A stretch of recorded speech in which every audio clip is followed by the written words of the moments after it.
Hi friends, வணக்கம்.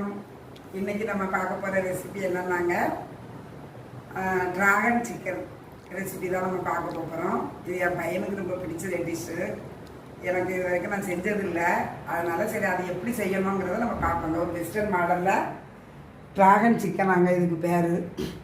அதுக்கு வந்து இந்த பாருங்க, எலும்பு இல்லாத சிக்கனை நீல வாக்கில் வெட்டி நான் கடையில் வாங்கிட்டு வந்திருக்கேன். இதில் வந்து சிக்கன் வந்து பாருங்கள், போன்லெஸ்ஸாக வாங்கிட்டு வந்திருக்கேன். இது கூட நம்ம என்னென்னலாம் சேர்க்கணும்னா, 1/4 ஸ்பூன் மஞ்சத்தூளுங்க. அதுக்கு பிறகு இந்த சில்லி பவுடர் ஒரு 1/4 ஸ்பூனு,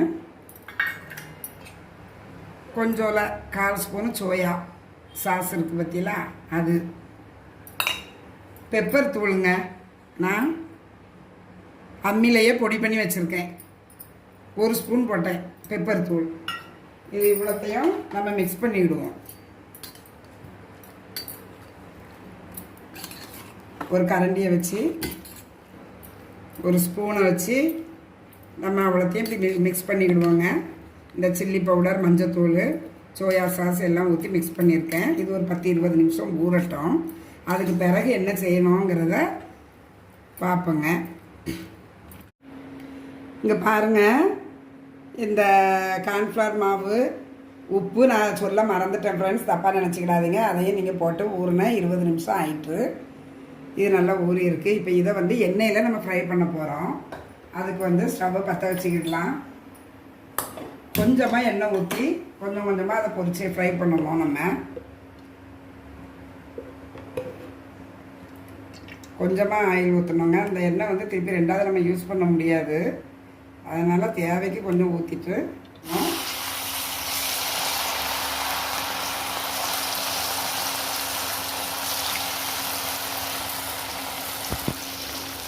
பொரித்து நம்ம ஒரு பிளேட்டில் எடுத்து வச்சுக்கிடுவோம். சிக்கனுக்கு எண்ணெய் ரொம்ப பிடிக்காது, அதனால் கொஞ்சமாக ஊற்றினாலே போதும், ரொம்ப ஊற்றணுங்களும் இல்லை.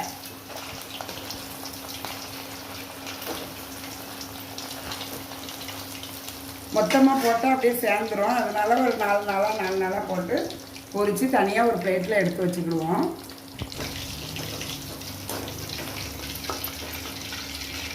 இது நல்லா ஃப்ரை ஆகிட்டு பாருங்கள்.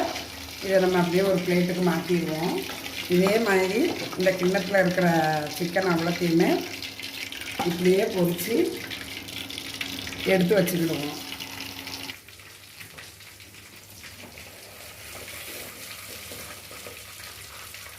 பாருங்கள், இந்த சிக்கன் அவ்வளோத்தையும் நான் ஃப்ரை பண்ணிட்டேன். இந்த எண்ணெயில் கொஞ்சம் கொஞ்சமாக போட்டு ஃப்ரை பண்ணிட்டேங்க.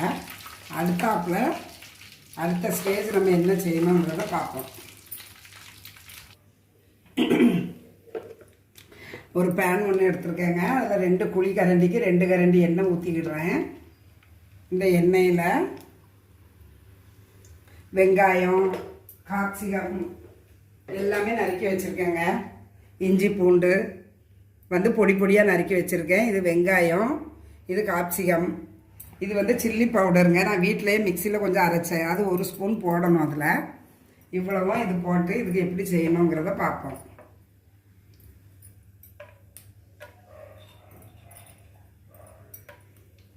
முந்திரி பருப்பு போட்டேன்.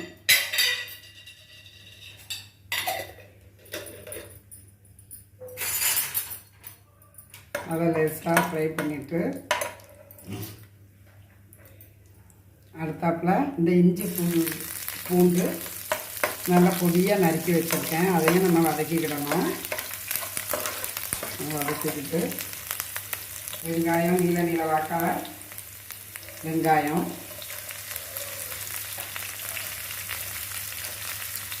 2 வெங்காயம் நறுக்கி வச்சுருக்கேங்க. 1/2 கிலோ சிக்கனுக்கு 2 வெங்காயம், 1 குடமிளகாய்.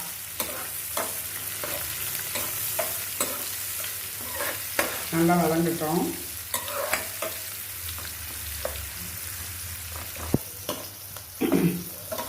வெங்காயம் நல்லா வதங்கின உடனே இந்த பாருங்கள், இந்த மிக்சியில் பொடி பண்ணி வச்சுருக்கேன் பாருங்கள், சில்லி ஃப்ளேக் கொஞ்சோண்டு அதையும் போட்டுக்கிடுவோம். அப்புறம் இந்த குடமிளகாய் நறுக்கி வச்சுருக்க குடமிளகாய் போடணும். ஒரு வெஸ்டர்ன் டைப்பில் தினமும் நம்ம ஒரே மாதிரி செஞ்சு சாப்பிட்றதுக்கு இது வந்து வெஸ்டர்ன் டைப்பில் நம்ம செஞ்சு சாப்பிட்டோம்னா டேஸ்ட்டு நல்லாயிருக்கும் ஃப்ரெண்ட்ஸ். நீங்களும் வீட்டில் ட்ரை பண்ணி பாருங்கள்.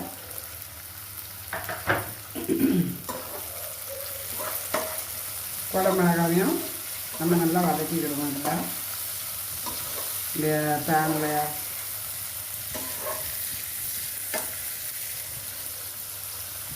நல்லா வதங்கட்டும். இது வதங்குறதுக்கு கொஞ்சோட உப்பு சேர்த்துக்கிடுங்க. உப்பு கொஞ்சம் சேர்த்துக்கிடுவோம். 1/4 ஸ்பூன் நல்லா ஃப்ரை ஆகட்டும். இந்த பாருங்க டொமேட்டோ சாஸ்.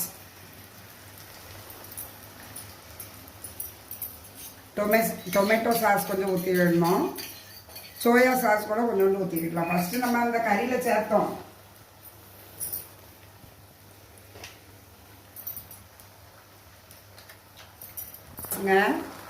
இந்த பாருங்க சோயா சாஸ் கொஞ்சம் எல்லாமே நம்ம மிக்ஸ் பண்ணிவிட்டு நல்லா வதக்கி விடணும். வதக்கி விட்டதுக்கு பிறகு ரொம்ப கட்டியாக ஆயிடக்கூடாது. நம்மளுக்கு கொஞ்சம் குழம்பு தேவை. அதனால் கொஞ்சோண்டு தண்ணி ஊற்றி விடுங்க. கொஞ்சம் நல்லா கொதிக்கட்டும்.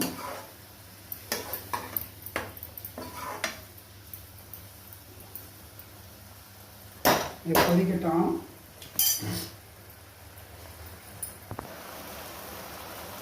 நல்லா கொதிச்சுட்டு இந்த கொதிச்சதை பாருங்க. நல்லா கொதிச்சிருக்கு. இந்த ஸ்டேஜில் நம்ம இந்த பொரிச்சு வச்சுருக்கோம் பாருங்கள், இது அவ்வளோத்தையும் இதில் அப்படியே போட்டுற வேண்டியதுதான். எண்ணெயில் ஃப்ரை பண்ணி வச்சுருக்கோம்ல ஃப்ரெண்ட்ஸ், அது அவ்வளோத்தையுமே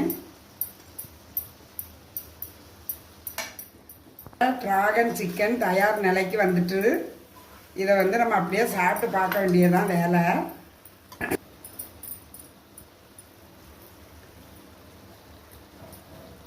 லாஸ்ட்டாக அந்த பூண்டு கொஞ்சோண்டு அப்படியே தூவுறேங்க.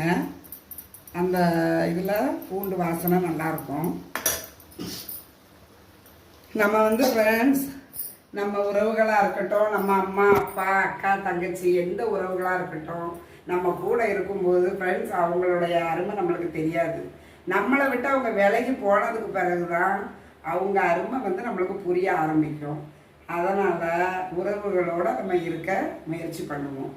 டிராகன் சிக்கன் ரெடி ஆகிட்டு நல்லா வந்திருக்குங்க. நான் சாப்பிடல, என் பையன் சாப்பிட்டு பார்த்துட்டு டேஸ்ட் எப்படி இருக்குன்னு சொல்லுவான்.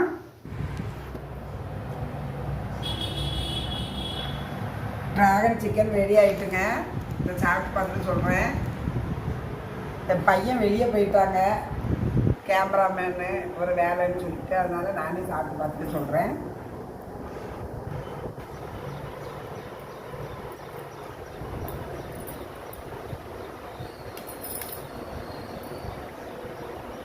சிக்கன் நல்லா வெந்திருக்குங்க.